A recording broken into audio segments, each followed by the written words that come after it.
x plus 2 equal to 0 দেওয়া আছে, রেখার উপর কেন্দ্র বিশিষ্ট একটা বৃত্ত -7,1 এবং -3,1 বিন্দু দিয়ে যাচ্ছে। বৃত্তটার সমীকরণ নির্ণয় করতে বলা হয়েছে। সো তুমি আবার আগের মতো যেটা করতে পারো যে আমরা ধরে নেই বৃত্তের ইকুয়েশন হচ্ছে x square 2gx c equal to 0। যেহেতু বৃত্তটা আমাদের -7,1 বিন্দু দিয়ে যায়, সো যেহেতু -7,1 বিন্দুগামী, এই বিন্দুতে সিদ্ধ করে ফেলি। সিদ্ধ করলে কত হয়, এই বিন্দুটা জাস্ট এখানে বসাই দেবা x এবং y এর জায়গায়। সো এটা হয়ে যাবে 7 7 49 49 প্লাস 1, এখানে 7 x এর জায়গায় -7 বসাবো। সো 7 দুগুণে 14 -14g, y এর জায়গায় বসাবো 1, so plus 2f plus c equal to 0। বা তুমি এটা একটু সাজিয়ে লিখতে পারো। সাজিয়ে লিখলে কত হয় আমরা দেখি, 2f minus 14g plus c, আর এখানে কত আসে 49 প্লাস 1 মানে 50। সো তোমার মতো তুমি সাজিয়ে লেখো, বা এটা 14g মানে মাইনাস দিয়ে গুণ করে 14g minus 2f minus c, আর আমাদের এখানে আসে হচ্ছে 50, সো এটা হচ্ছে -50। এটাকে তুমি 1 নম্বর ইকুয়েশন দিয়ে রাখতে পারো। ঠিক আছে, এটাকে আমরা 1 নম্বর ইকুয়েশন দিয়ে রাখি আপাতত। এগেইন যেহেতু বৃত্তটা অন্য একটা বিন্দুগামী -1,3 বিন্দুগামী,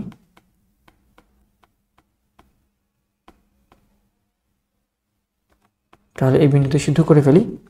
-1 দিয়ে করলে আমাদের এটা বিন্দুটা আসবে হচ্ছে 1 x স্কয়ার, যেহেতু so x square plus y square, y এর মান হচ্ছে 3, সো প্লাস 9, তারপর হচ্ছে 2gx, যে x এর মান -1, সো -2g, 2fy, y এর মান 3, সো প্লাস 6f এবং c এর মান plus c equal to 0।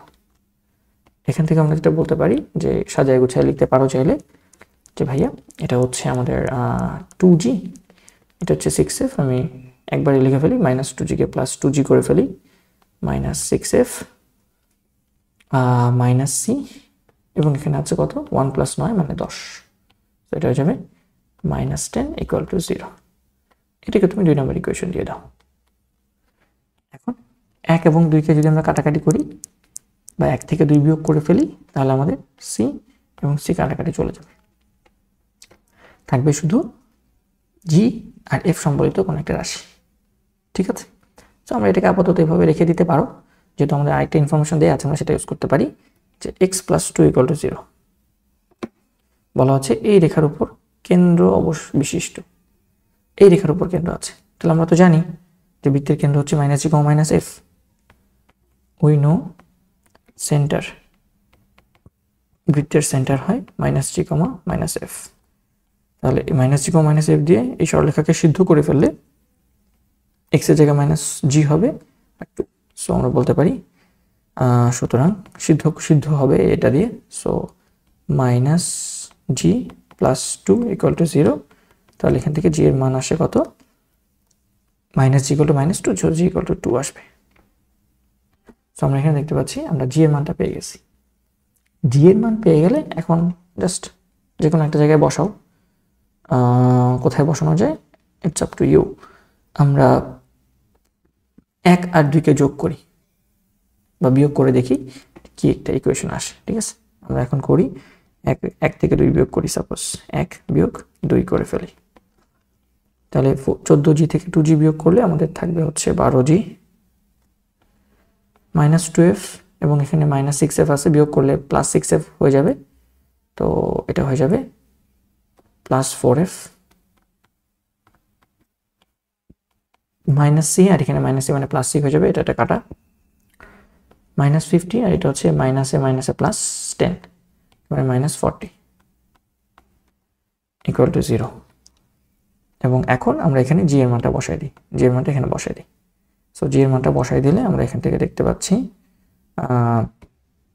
g equal to 2 বসিয়ে, g ইকুয়াল টু 2 বসিয়ে আমরা কি পাচ্ছি, 12 দুগুণে 24, 24 plus 4f minus 40 equal to 0, তাহলে এখান থেকে আমাদের আসতেছে 24 minus 40, দ্যাট মিনস আমাদের এখানে থাকতেছে -16 আর f এর মান হচ্ছে এখানে 4f, so 4f minus 16 equal to 0, তাহলে এখান থেকে 4f equal to 16, তাহলে f equal to আমরা পাচ্ছি 4, তাহলে f এর মান আসতেছে আমাদের 4, তাহলে আমরা বলতে পারি এখানে f এর মান আসতেছে 4, f এর মান পেয়ে গেলাম।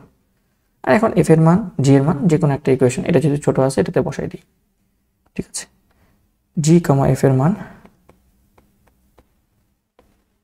2 নঙে বসিয়ে, ঠিক আছে, 2 নঙে বসিয়ে কত হবে 2g, মানে এটা হচ্ছে আমাদের 4, আর এটা হচ্ছে 6 -6f, 6 × 4 424, সো আমরা বলতে পারি 4 minus 424 24 minus c minus 10 equal to 0, তাহলে এখানে কত আসে -24 এর সাথে +4 যোগ করলে আমাদের আসতেছে -20 minus 10 minus 30, সো c এর মান হচ্ছে আমরা বলতে পারি কত আসে খেয়াল করে দেখো, yes, so c is equals to আমাদের আসবে হচ্ছে -c minus 30 equal to 0, so c equal to -30, yes, c এর মান আসবে -30, আর gf c এর মান হয়ে গেলে সুতরাং নির্ণয় ইকুয়েশন হবে x square plus y square plus 4x plus 8y minus 30 equal to 0, এটাই হচ্ছে আমাদের যে নির্ণয় বৃত্তের ইকুয়েশন। উপরে আমরা ম্যাথটা বুঝতে পেরেছি। ধন্যবাদ সবাইকে।